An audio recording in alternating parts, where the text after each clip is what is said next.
Here in one Blake Lovell, Southeastern 14, back here with more SEC basketball transfers to discuss, and we're going to play catch up on these. It's Monday. We're going to sort of catch up from the end of last week, Friday, through as I'm recording this on Monday morning. So, others that we will get to, and I know Arkansas fans, don't worry. Yes, I've got another video coming for you because he's done it again. But we're going to have that in a separate video. But let's talk about kind of catching up on some other ones here with rounding up these four in particular. Let's start LSU. They pick up Will Baker from Nevada. This is a sizable addition, pun intended, because they're adding a 7-footer to the mix, and I think it's an LSU team that needed some size, but they also add some experience as well. He started his career at Texas. He's an Austin native, and now the 7-footer comes over after averaging 13.6 points per game, 5.2 rebounds per game, shot 56% from the floor. I think he was a third-team All-Mountain West guy last season. But most importantly, I talked about that experience. It's an LSU team, as we've said, that they've seemingly gone out and said, hey, we need to add some more experience to the mix because, of course, they picked up Jordan Wright from Vanderbilt. We talked about, the other additions as well that they've made. And I'm trying to think, why am I forgetting this guy's name? Jalen Cook. That's what it was. So Jalen Cook, adding him to the mix, someone that averaged almost 20 points per game. So you're adding some guys that have experience, guys who have played, have produced at a high level, even if it's in different conferences. Obviously not the case with Jordan Wright. But yes, I mean, that's kind of what has clearly been the goal for Matt McMahon. It's to sort of rebuild the roster with more experience and, again, adding some size here, and a guy like this in Baker, who is a grad transfer. He'll be eligible immediately. So I think it's a nice add here because you are talking about someone who played in the Mountain West. Whether you thought the Mountain West should have got, X amount of teams in the tournament or whatever, it's sort of beside the point here because he did, play pretty well in a conference that was pretty strong when you just looked at it overall. And so I think, now moving closer to home, being a native of Texas, not that far away now, certainly at LSU. So, yeah, I think there's a lot of things in play there that will definitely help both parties. And specifically, it's going to be interesting to see kind of how Matt McMahon uses Baker here on this new look LSU roster. As we know, it's going to look a lot different. And for a team that went 2-16 in the league last season, that's kind of what you expect if Matt McMahon's going to be able to kind of turn things around there in Baton Rouge. So that is where things stand with LSU picking up Will Baker from Nevada. All right, let's go to Mizzou because Missouri, Dennis Gates has done some work here in the transfer portal as he picks up Tamar Bates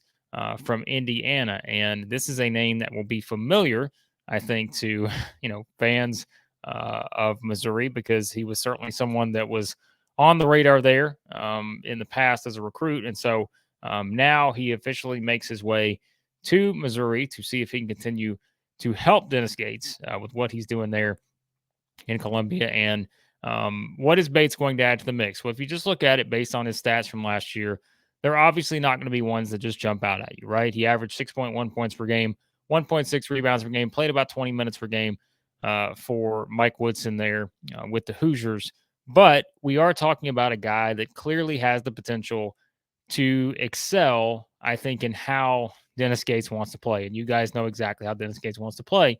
He wants a team that can get up and down the floor, a team that has guys who can force turnovers. And I think, having a 6'5" guy like this in Bates will be able to help them on the defensive end.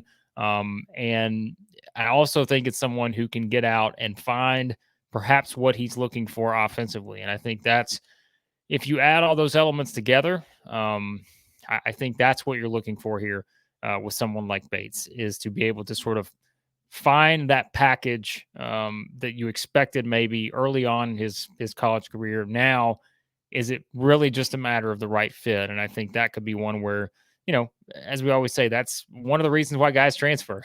It's not always just about playing time. It's not always just about other things. Like sometimes it's just trying to find the right fit in how you can play and what your skills are.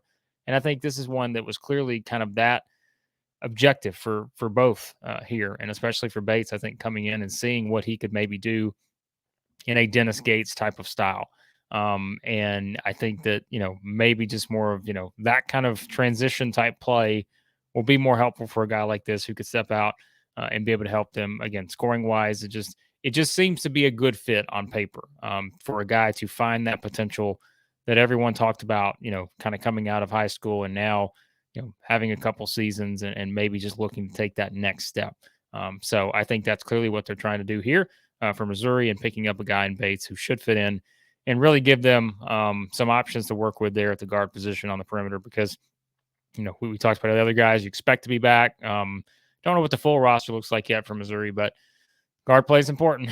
And I think they will have some options to work with and some high potential options just based on, seeing what you get out of this group. So he joins the mix there at Missouri. Now to Florida. And we have said Todd Golden, in all honesty, probably outside of Eric Musselman, I mean, Todd Golden has done a tremendous job in the transfer portal of what Florida has brought into the mix. And we'll tie it in here because Tyrese Samuel going from Seton Hall to Florida, if you want to look at a team that had a clear, identifiable goal of what they needed or what they wanted to kind of fit how they want to play, my goodness, look at the size that Todd Golden has added to the mix here with the Gators. You're talking about Samuel coming over 11 points per game, 5.9 rebounds per game, started 33 games for Seton Hall last season, 6'10", very, you look at the frame, like he's got the SEC frame. But remember, like what we've already talked about in some of these other videos, they've already added 6'8" EJ Jarvis from Yale. They've added 7'1" Micah Logden from Marshall. And so now you've got 6'10" coming in and Tyrese Samuel. Now, certainly, that's you're having to replace Colin Castleton. Well, if you look at what Todd Golden's done here, my goodness, he's like, again, maybe I'm not going to do it one guy, but I'm going to have a bunch of size options here. And I think that's clearly what they've done. And this is a big pickup, I think, with Samuel because, again, experience. Look at all these SEC teams. What are they chasing, it seems? Not just SEC teams, a lot of other teams out there chasing that experience and trying to get guys who have proven production elsewhere or have the potential, like we talked about maybe with a Bates, to hit that kind of high-level power conference production.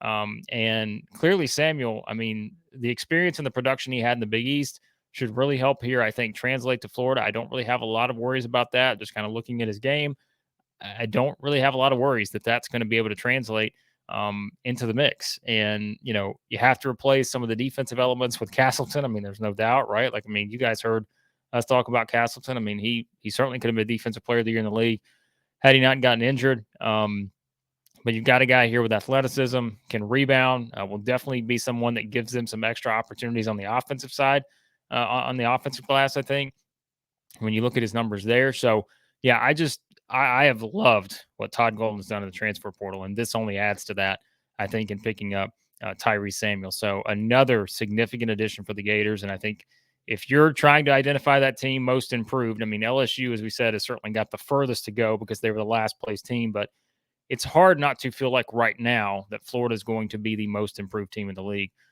Perhaps now, again, you're taking Castleton out of the equation, and so you're banking on a lot of guys not named Colin Castleton with sort of the proven high-level SEC Player of the Year type caliber, production. You're banking on all of that, but I think if you put all the pieces together, I would have to believe Florida is going to, be one of the most improved teams in the SEC, and I don't really hesitate to say that going into next season. So we'll see what else is to come, but Florida's roster is shaping up very nicely right now. And then we finish up here with this set of transfers as RJ Melendez going from Illinois to Georgia. That one was announced, I think, Monday morning now. Actually, you guys know the time frame. I can't keep up with when all these are announced. But so Melendez comes to Georgia to join Mike White. Already had the relationship there. He's the first addition, by the way, for Georgia out of the portal. But familiarity with Mike White, Eric Pastrana as well, as a high school recruit. So coming out, they had that relationship there. So that was something I think that, is always valuable when you talk about these transfers and figure out who's going to go where. Just made sense. I think, having already established that relationship, averaged 6 points a game, 3.5 rebounds per game, started 18 games last season for the Illini. We talk about size. He's going to add that to Georgia as a 6'7" wing player.